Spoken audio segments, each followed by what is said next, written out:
आइए अब सीधे लिए चलते हैं आपको रायगढ़, जहां पर बंसल न्यूज का खास कार्यक्रम लगातार जारी। अ, हालांकि एक राजनीतिक माहौल घर में रहा, उसको मैं डिनाई नहीं कर सकता हूँ, लेकिन मैं अपने आप को उससे हमेशा दूर रखा। अ, अपने दुनिया में मस्त रहता था मैं। और अपने पढ़ाई में, खेल में, अपनी स्पोर्ट्स एक्टिविटी में, अ, इसी में मैं ज़्यादा ध्यान रखता था। और पॉलिटिकल एक्टिविटी मेरा कभी रहा नहीं। अ, पिताजी जब तक रहे, जब तक मेरे बड़े भाई दिनेश भैया रहे, तब तक मेरा कोई भी पॉलिटिकल एक्टिविटी नहीं रहा। और मुझे तो ऐसा लगता है कि बहुत सारे लोग शायद पहचानते भी नहीं होंगे मुझे। नहीं, अब तो मुझे लगता है कि आप शायद लोगों से इंटरेक्शन कम हो पाता होगा, लेकिन आपको अब एक नहीं, आज की बात चर्चित नहीं कर चेहरे रहा के हूँ। तौर पे। उस समय बहुत सारे लोग। हाँ, ये हो सकता और रायपुर में तो यहाँ तक बात थी कि जब मेरे शादी का कार्ड बटा, है। पिताजी ने शादी कार्ड भेजवाया, तो कई लोग बधाई दिनेश भैया को देते थे। अच्छा। तो दिनेश भैया ये बोलते थे कि मेरा छोटा भाई है, उसकी शादी है, और मेरी शादी हुई 5 साल पहले हो गए। तो अ, ऐसे ही था। मतलब मैं थोड़ा सा इंटरेक्शन मेरा कम रहा, खासकर पॉलिटिकल सिनारियो में, पॉलिटिकल एक्टिविटी में मैं ज़्यादा इन्वॉल्व नहीं रहा। तो क्या सोचते थे आप? कुछ तो दिमाग में चलता होगा, ये करना है लाइफ में या ये बनना है। दोस्तों के साथ चर्चा होती होगी, घर वालों से चर्चा होती होगी। देखिए, मैं बहुत फैसिनेटेड था आर्म फोर्सेस को लेकर। मुझे ऐसा लगता था कि शायद मैं आर्म फोर्सेस में ही जाऊंगा और मैं शायद उसी के लिए बना हूँ। अ, अ, ऐसा लगता था कि अ, इस देश के लिए कोई कुछ कर सकता है तो आर्म फोर्स ही कर सकता है, और मैं शायद वही मटेरियल हूँ, ऐसा मुझे मेरे दिमाग में आता था। अ, लेकिन वो मैं क्लियर नहीं कर पाया। और इस बीच में मेरे इंजीनियरिंग की पढ़ाई शुरू हो गई, और बीआईटी में मैं इंजीनियरिंग किया। और आपको मैं बताऊंगा कि हम लोग कोई बहुत ब्रिलियंट स्टूडेंट नहीं थे, लेकिन जब हम लोगों ने इंजीनियरिंग कंप्लीट की तो वो सिचुएशन ऐसा था, सिनारियो ऐसा था कि हम लोगों के सबके पास एक पीक टाइम था। वो चाहे आईटी बूम का समय हो, हम सबके पास जॉब थे।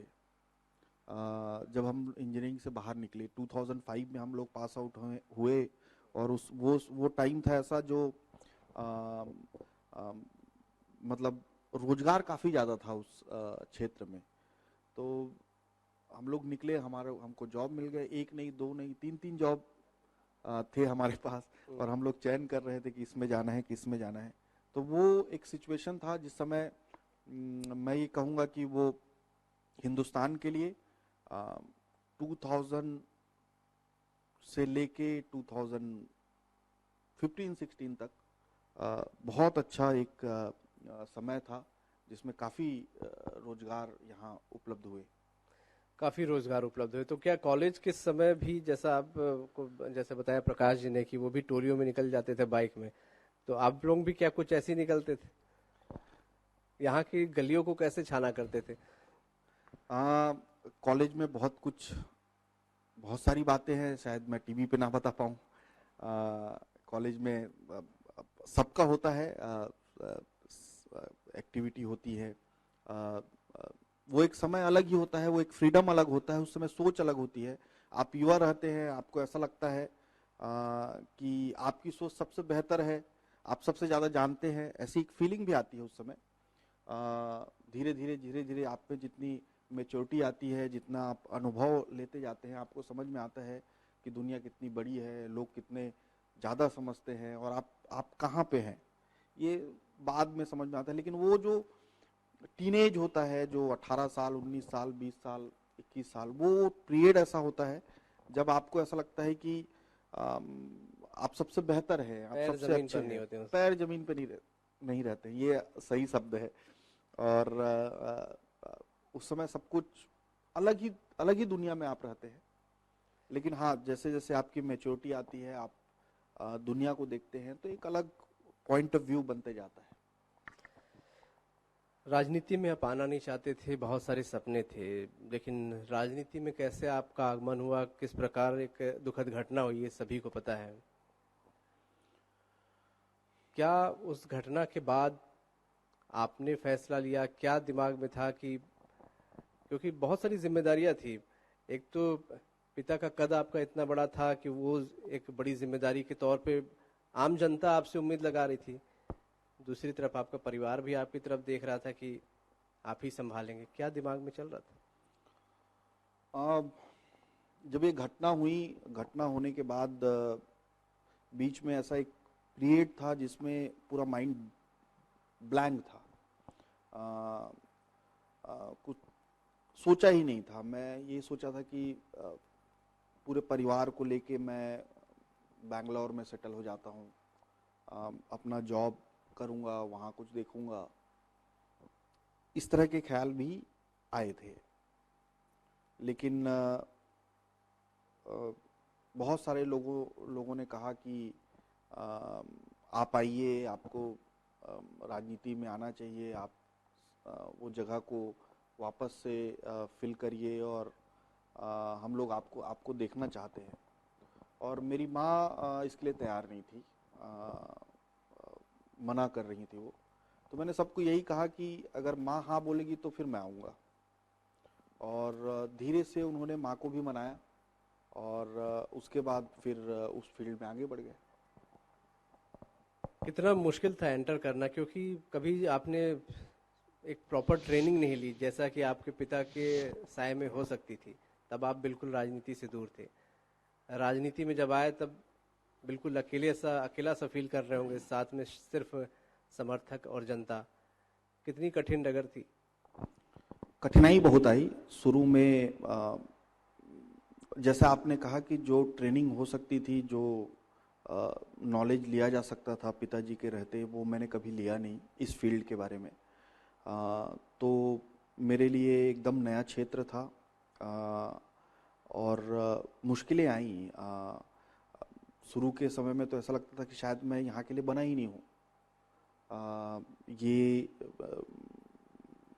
टफ जॉब है, लोग आपको जज कर रहे हैं, आपको आपके सारी चीज़ों को देख रहे हैं। वो थोड़ा सा लगता था कि सार्वजनिक जीवन कठिन होता है, सबकी निगाह आप पर हाँ, होती थी हर कदम पे। सार्वजनिक जीवन में इससे पहले मैं रहा नहीं, तो मैं यूज टू रहा नहीं कि आपको कैसे बैठना है, आपको कैसे खाना खाना है, आपको कैसे बात करना है। ये सार्वजनिक जीवन में महत्वपूर्ण चीज़ें होती हैं, लेकिन ये कभी मैं रहा नहीं। तो शुरुआत में काफ़ी कठिनाई आई, लेकिन धीरे धीरे उसमें ढलते चले गए और बहुत सफलता के साथ, क्योंकि पहली बार विधायक बने और बहुत जल्द आपको मंत्रिमंडल में भी जगह मिली एक युवा चेहरे के तौर पर।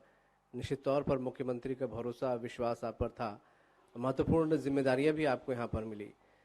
एक सवाल मैं आम लोगों के लिहाज से भी करूंगा, क्योंकि युवाओं का देश है और लोग कहते भी कि राजनीति में अच्छे लोगों को आना चाहिए, पढ़े लिखे को आना चाहिए, युवाओं को आगे आना चाहिए, लेकिन एक डर किसी न किसी कोने में रहता है दिमाग में कि जैसा आपने कहा कि राजनीति शायद हमारे लिए नहीं बनी, या हम जैसे लोग राजनीति में अच्छे लोग एडजस्ट हो पाएंगे नहीं हो पाएंगे। तो क्या एक्सपीरियंस था ऐसे लोगों के लिए? आपको क्या लगता है कि कोई अगर आना चाहे, अच्छा व्यक्ति, पढ़ा लिखा व्यक्ति, राजनीति में साफ सुथरी राजनीति करना चाहता हो, क्या उसके लिए आसान है, आ सकता है? देखिए, आसान तो कोई भी फील्ड नहीं है। कोई भी व्यक्ति जो काम कर रहा है, आपका जो फील्ड है वो भी आसान नहीं है। कोई डॉक्टर है वो भी आसान नहीं है, कोई प्रिंसिपल हैं उनके लिए उनका भी काम मुश्किल है। लेकिन राजनीति थोड़ा सा अलग है। मुझे ऐसा लगता है, जो मुझे समझ में आता है। हालांकि जिस तरह से मेरा राजनीति में पदार्पण हुआ वो बिल्कुल अलग परिस्थिति में आया, तो इसलिए मैं अपने आप को एज एग्जाम्पल तो सेट नहीं कर सकता। लेकिन मुझे ऐसा लगता है कि राजनीति में बहुत आवश्यकता है पेशेंस की। पेशेंस सबसे इम्पोर्टेंट और फॉरमोस्ट इम्पोर्टेंट चीज है। मैं लोगों को एग्जाम्पल यही देता हूं कि राजनीति अगर, क्योंकि क्रिकेट की भाषा सब लोग समझते हैं, तो टेस्ट क्रिकेट जैसे 5 दिन का खेल होता है और जिस धैर्य से खेला जाता है, उसी धैर्यता की आवश्यकता राजनीति में होती है। और छक्का मारने से ज्यादा इंपॉर्टेंट विकेट बचाना होता है। तो राजनीति में जो भी अपनी संभावना ढूंढ रहे हैं, मैं उनको यही कहूंगा कि इसको टेस्ट क्रिकेट की तरह खेलें, पिच पे डटे रहें और विकेट बचा के चलें। बॉल और पिच का माहौल देख कर खेलें, डग भी करें और जी हाँ जी, फिर उसके बाद थोड़े रन बनाए। स्लो, शुरुआत में स्लो भी है तो कोई दिक्कत नहीं है। तो अब तो पिच का माहौल आप समझ गए होंगे, अब आप रन भी बनाने लगे हैं। अपनी डिपार्टमेंट की बात कर लूं, खेल की, युवा की या उच्च शिक्षा की, रायगढ़ में आपको क्या लगता है कि क्या इसकी संभावनाएं हैं? और रायगढ़ से थोड़ा और आगे बढ़ो तो छत्तीसगढ़ से भी क्या आपको संभावनाएं लगती हैं? अब देखिए, हायर एजुकेशन की मैं बात करूंगा, मुझे ये बात कहने में बिल्कुल भी परहेज नहीं है और ये बात सच्चाई है कि हायर एजुकेशन को जितनी तवज्जो मिलनी चाहिए थी छत्तीसगढ़ बनने के बाद, उतना तवज्जो उसको मिला नहीं। आज अगर मैं कहूंगा कि हम लोग बहुत अच्छी परिस्थिति में है तो वो गलत होगा। हम लोग अगर पूरे हिंदुस्तान के कंपेयर करेंगे तो हम लोग एवरेज या उससे थोड़ा सा आसपास ही रहेंगे। इसमें अगर कुछ बेहतर करना है तो हम लोगों ने कुछ काम की शुरुआत की है। ये इसका रिजल्ट आपको तुरंत नहीं दिखेगा, लेकिन इसका रिजल्ट आपको धीरे धीरे 4-5 साल में दिखेगा। जिस तरह से एक सीढ़ी बनाना है तो पहला स्टेप बनाएंगे आप, फिर दूसरा स्टेप, फिर तीसरा स्टेप, तो वैसे ही हम लोग स्टेप रखते हुए जा रहे हैं। इसमें जैसे आपको उदाहरण के रूप में मैं बताऊंगा कि क्वालिटी में जो एक नेशनल लेवल की क्वालिटी जिसको जो चेक करती है, नैक जिसको बोलते हैं हम लोग, जब मैं हायर एजुकेशन डिपार्टमेंट को देखना शुरू किया तब हमारे छत्तीसगढ़ के सिर्फ 40 कॉलेज इससे एग्रीगेटेड थे। आज के दिन हम लोगों ने 140 कॉलेज को इसमें IIQA या SSR के लिए भेज दिया है और बहुत सारे कॉलेजों का एग्रीगेशन चालू हो गया है, रैंकिंग मिलना शुरू हो गया है।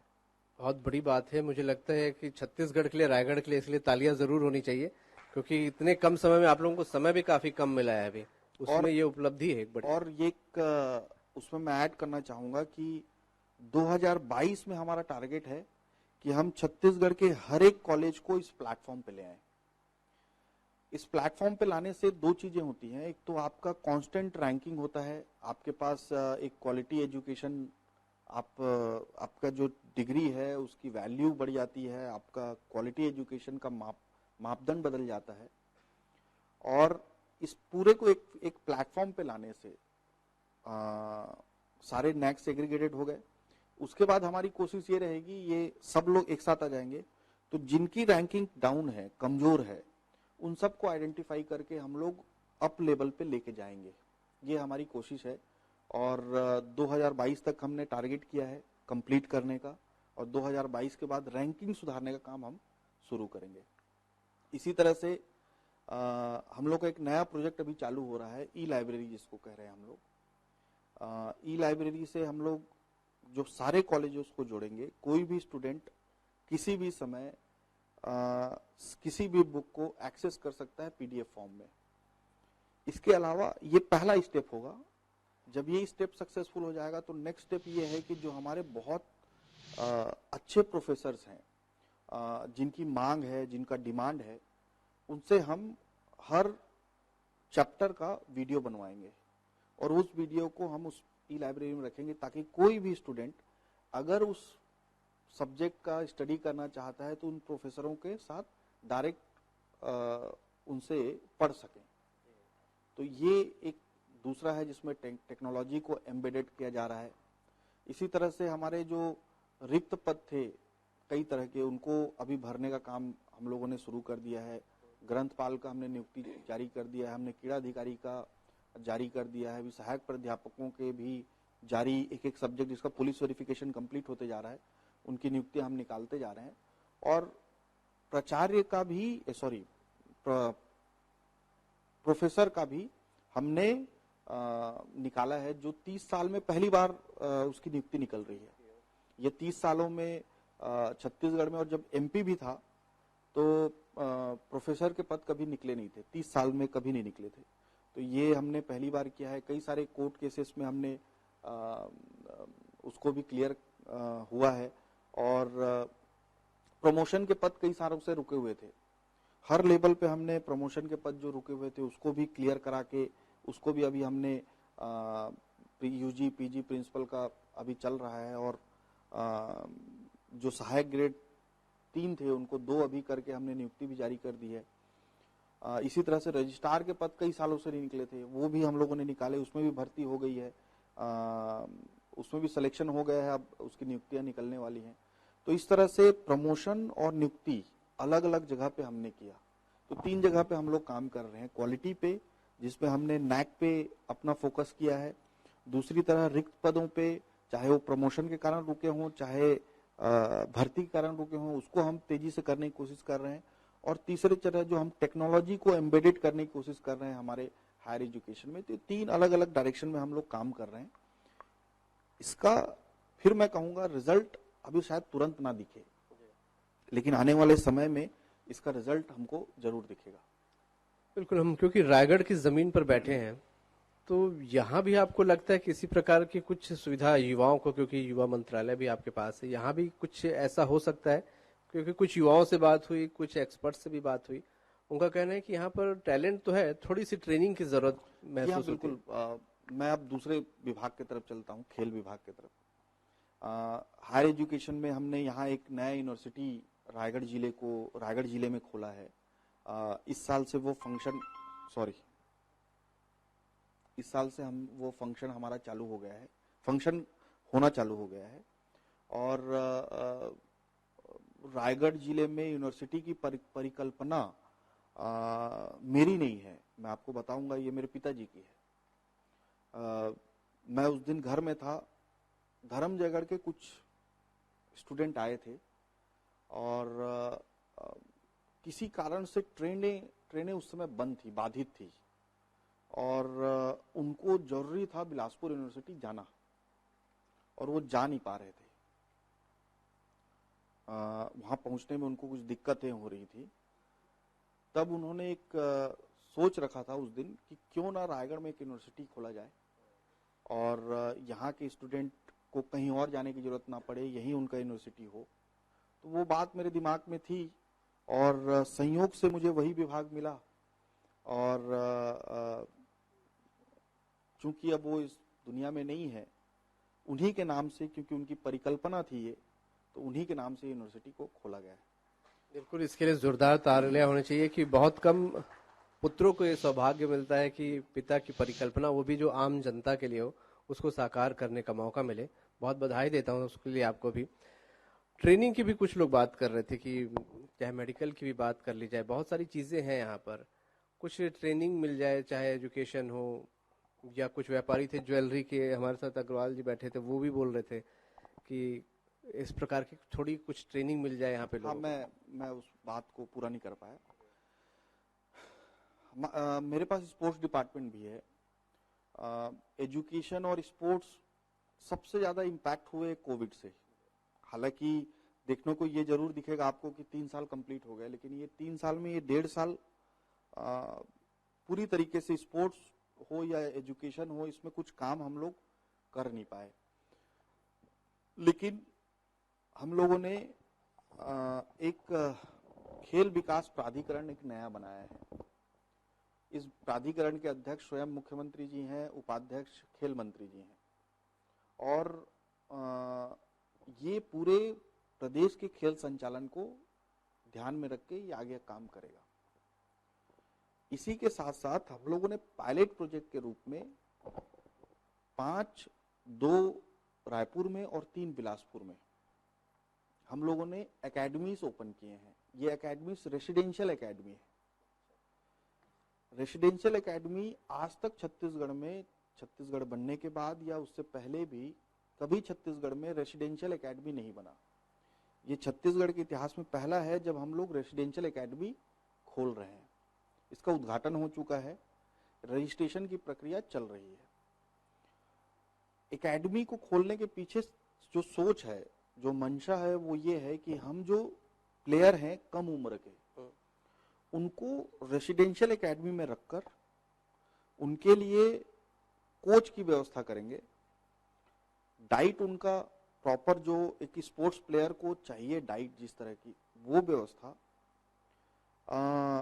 उनके लिए योगा टीचर की व्यवस्था, और उनका जो स्पोर्ट्स में जो सामान की आवश्यकता है उसकी व्यवस्था, ये करते हुए उनको हम ट्रेंड करेंगे। उनके लिए उनको हम स्कूल में दाखिला भी दिलवाएंगे, जो हमारे जो भी नियरेस्ट स्वामी आत्मानंद स्कूल होगा उसमें हम उनको दाखिला दिलवाएंगे, और साथ ही साथ उनके रहने की व्यवस्था, उनके खाने की व्यवस्था और उनको ट्रेनिंग करने की व्यवस्था, ये हम लोग करने शुरू कर रहे हैं। 2 जगह, एक तीरंदाजी और एक फुटबॉल रायपुर में, और एथलेटिक, हॉकी और कबड्डी बिलासपुर में। तो ये 5 हमने पायलट प्रोजेक्ट के रूप में चालू किया है। ये अगर सक्सेस होता है तो ये हम हर जिले में उस जिले का जो आवश्यकता होगा, उस जिले की जो जिस तरह से वो टैलेंट बाहर आता है, जैसे अगर आप कोंडा गांव जाएंगे तो आपको पता चलेगा कि वहां तीरंदाजी का टैलेंट बहुत है। जब आप राजनांदगांव जाएंगे, जशपुर जाएंगे, तो आपको लगेगा कि हॉकी का टैलेंट बहुत ज्यादा है। बिल्कुल। इसी तरह से हर जगह का एक अलग टैलेंट होता है, एक अलग तासीर होता है, एक अलग बॉडी बिल्ड होता है। तो जो जिस तरह के उस क्षेत्र के लिए आवश्यक होगा, वो हम एकेडमी खोलने की कोशिश कर रहे हैं।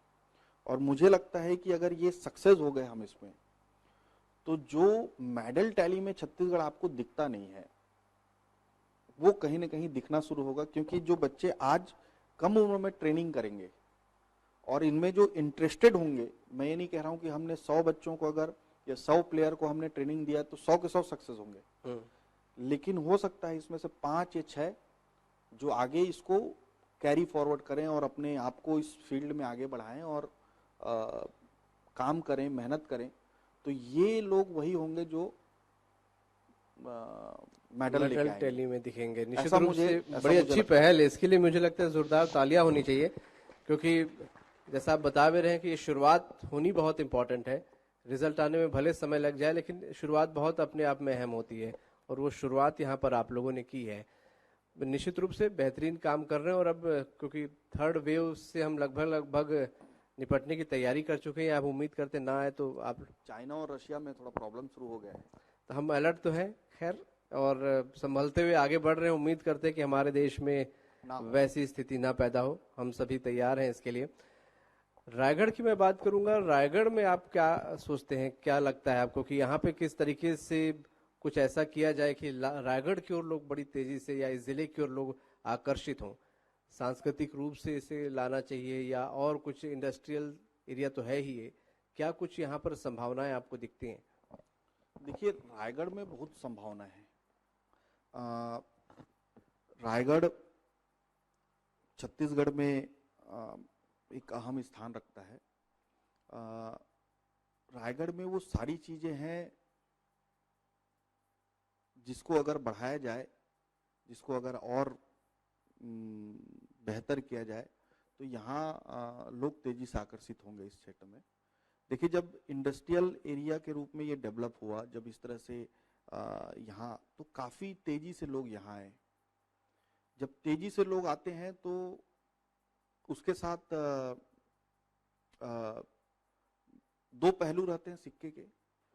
तो जब तेजी से लोग आते हैं तो लॉ एंड ऑर्डर को मेंटेन करने के लिए आपको ज्यादा फोर्सेस की जरूरत पड़ती है। तो जब इंडस्ट्रियल एरिया यहाँ बढ़ा शुरुआत में, तब यहाँ बहुत लोग यहाँ आए रायगढ़। बाहर से भी लोग आए और यहाँ के लोगों को भी रोजगार उपलब्ध हुआ। अभी उसमें एक उसको क्या कहना चाहिए शब्द, मतलब एक जो फैलाव हो रहा था उसमें अब एक निरंतरता आ गई है। मतलब वो यहाँ पे एक रुक सा गया है। तो नए जॉब ओपनिंग पहले जैसे होते थे उससे उसमें कमी आई है।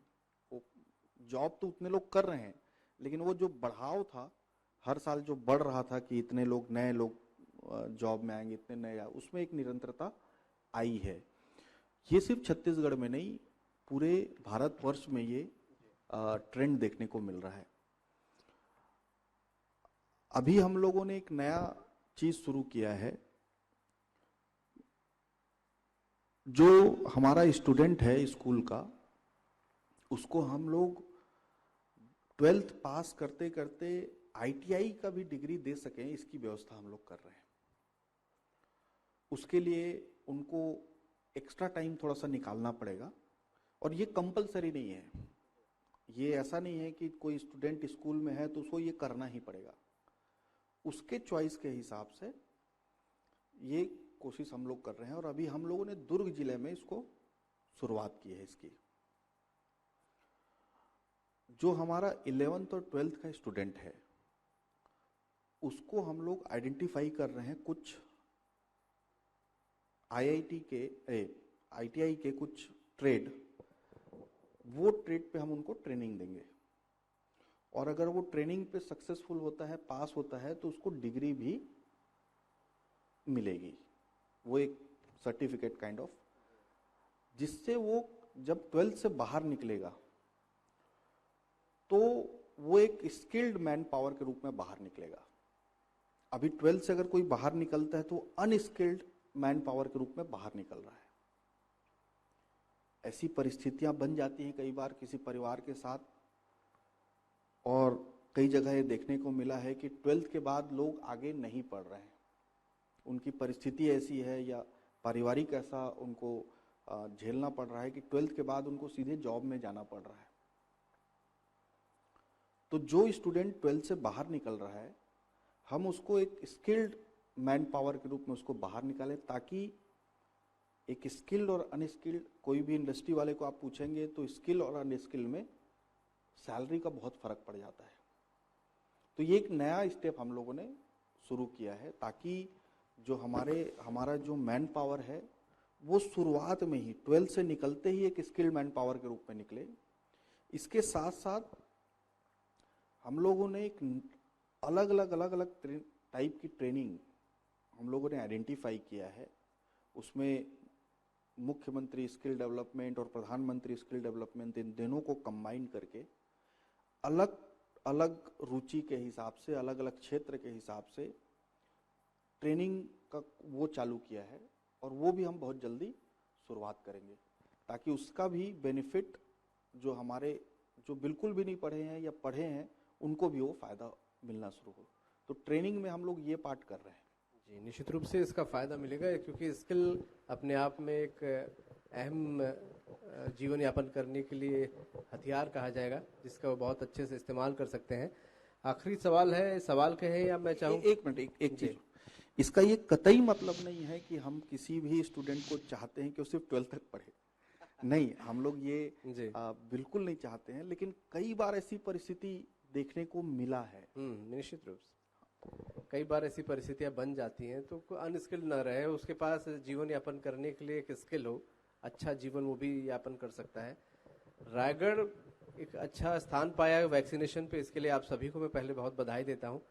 हाँ, पूरे रायगढ़ वासियों को, यहाँ के प्रशासन को, यहाँ के सभी गणमान्य व्यक्तियों को बहुत बहुत बधाई दूंगा मैं। बिल्कुल, और आप लोगों को भी बहुत बहुत बधाई। रायगढ़ वासियों को मैं चाहूंगा, यूथ को खासकर, अगर आप कुछ मैसेज इस मंच के जरिए देना चाहें। रायगढ़ के यूथ को मैं यही कहूंगा कि जो अभी की परिस्थिति है पूरे देश की, उसमें मैं इस बात से सहमत हूं कि कहीं न कहीं जो आज से 10 साल पहले जिस तरह से अपॉर्चुनिटीज थी, उसमें कहीं न कहीं कमी हुई है। 10 साल पहले जो अपॉर्चुनिटीज लोगों के पास थी, वो अपॉर्चुनिटी अभी है नहीं। लेकिन ये हमारा हिंदुस्तान है, बहुत बड़ा देश है, और परिस्थितियां धीरे धीरे आगे पीछे होती रहती हैं। मुझे बहुत उम्मीद है बहुत जल्दी फिर से हम बहुत तेजी से प्रगति करेंगे, बहुत आगे बढ़ेंगे, और इसलिए आपको धैर्य बना के रखना चाहिए। अपने आप पे विश्वास आप कभी मत खोइए, धैर्य बना के रखिए, यही मेरा उनको संदेश है। बहुत शुक्रिया सर, रायगढ़ के बारे में बात करने के लिए, हमसे चर्चा करने के लिए, बात करने के लिए। और मैं थोड़ा समय और आपका लेना चाहूँगा मंच पर। मैं मंच पे विधायक जी को ही बुलाना चाहूँगा। हमारे कुछ रायगढ़ के अलग अलग क्षेत्र में काम करने वाले लोग हैं जिन्होंने बेहतरीन काम किया, आपके हाथों सम्मान पाना चाहते हैं। मैं शहर के महापौर को भी आमंत्रित करता हूँ, आप भी मंच पर आए।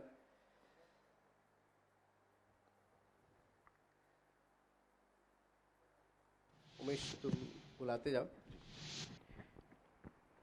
और सम्मान के लिए सबसे पहले मैं मंच पर आमंत्रित करना चाहूंगा दुल्हन साड़ी के डायरेक्टर मिस्टर आकाश अग्रवाल जी को। जोरदार तालियों के साथ इनका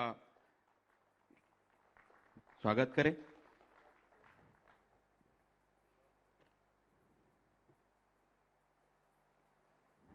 इसके बाद मैं साई ग्रुप से राहुल रोहड़ा, राजेश पटेल, गौतम पटेल, शिरीष धनसेना को आमंत्रित करना चाहूंगा कि वो मंच पर आए और सम्मान मंत्री जी से ले। तालियां लगातार बजते रहे, उत्साह वर्धन इनका होता है। इन तालियों से और बेहतरीन काम करने की प्रेरणा मिलती है। तो मैं चाहूंगा कि तालियां ना रुके। एनटीपीसी लारा से कन्हैया दास, एजीएम, एचआर व जनसंपर्क अधिकारी श्री BR साहू जी को आमंत्रित करना चाहेंगे कि वो आए और माननीय मंत्री जी से सम्मान ग्रहण करें। तालियां बजती रहे प्लीज, यही।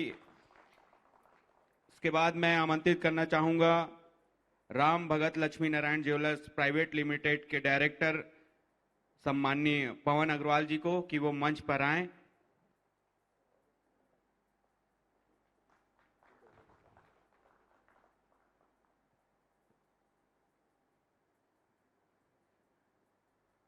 एनआर इस्पात के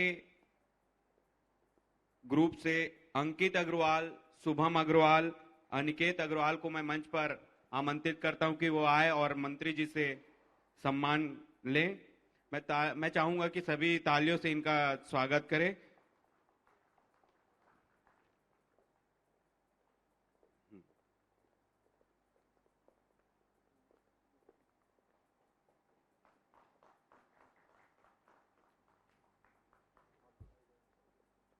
मैं आरएल हॉस्पिटल के डायरेक्टर डॉक्टर प्रशांत अग्रवाल को आमंत्रित करना चाहूंगा कि वो मंच पर आए और माननीय मंत्री जी से सम्मान ले। तालियों के साथ इनका स्वागत करें।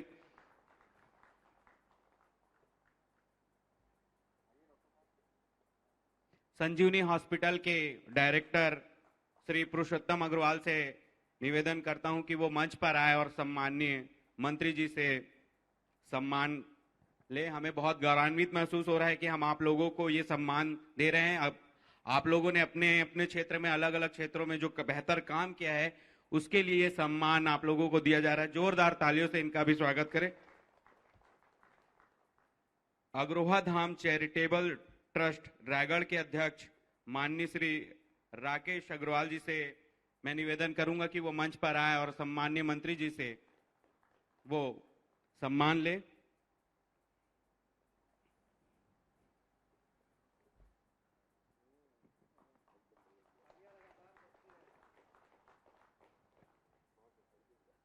मैं Fortis OP Jindal hospital and research centre से डॉक्टर मनदीप टुटेजा को आमंत्रित करना चाहूंगा कि वो मंच पर आए और सम्माननीय मंत्री जी से सम्मान ग्रहित करें।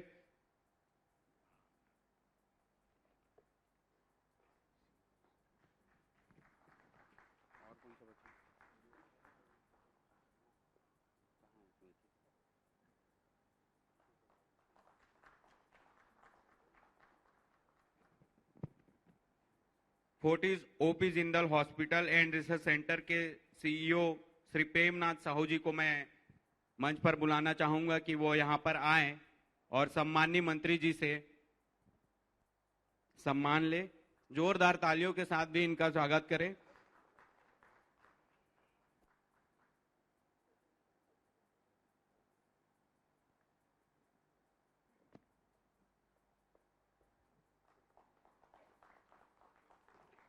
Apex super speciality hospital and IVF centre के डॉक्टर नरेश अग्रवाल जी से मैं निवेदन करूंगा कि वो यहां पर आए और माननीय मंत्री जी से सम्मान ले। और माफ कीजिएगा, नरेश पटेल जी।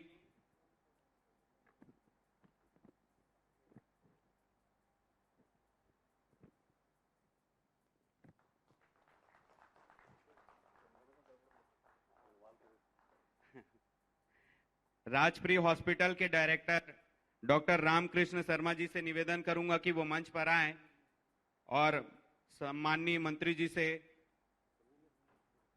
हो गया, ठीक नहीं आएंगे, माफ कीजिएगा। एक और captain Shweta Singh, Delhi public school की प्रिंसिपल है। मैं चाहूंगा कि जोरदार तालियों से उनका सम्मान दे और उन्हें माननीय मंत्री जी से वो सम्मान ले।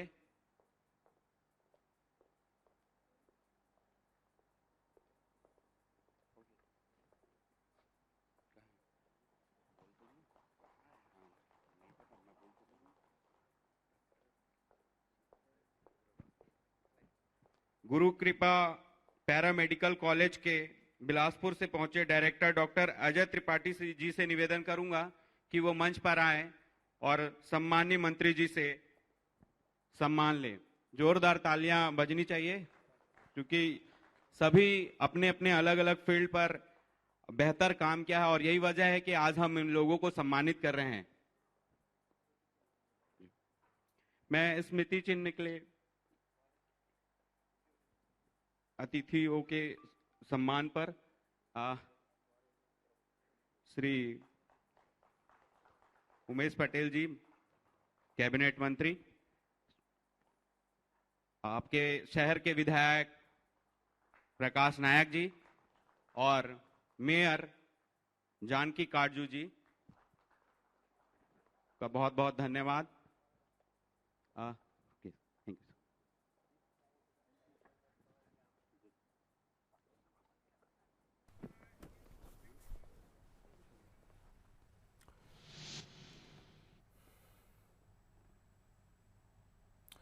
फिलहाल यहाँ पर रुकेंगे छोटे से ब्रेक के लिए, फौरन लौट रहे हैं। बंसल न्यूज का सामाजिक सरोकार, होगी रायगढ़ के विकास की बात। बंसल न्यूज का खास कार्यक्रम संभावनाओं का रायगढ़, 25 अक्टूबर सुबह 11:30 बजे से नगर निगम ऑडिटोरियम, रायगढ़।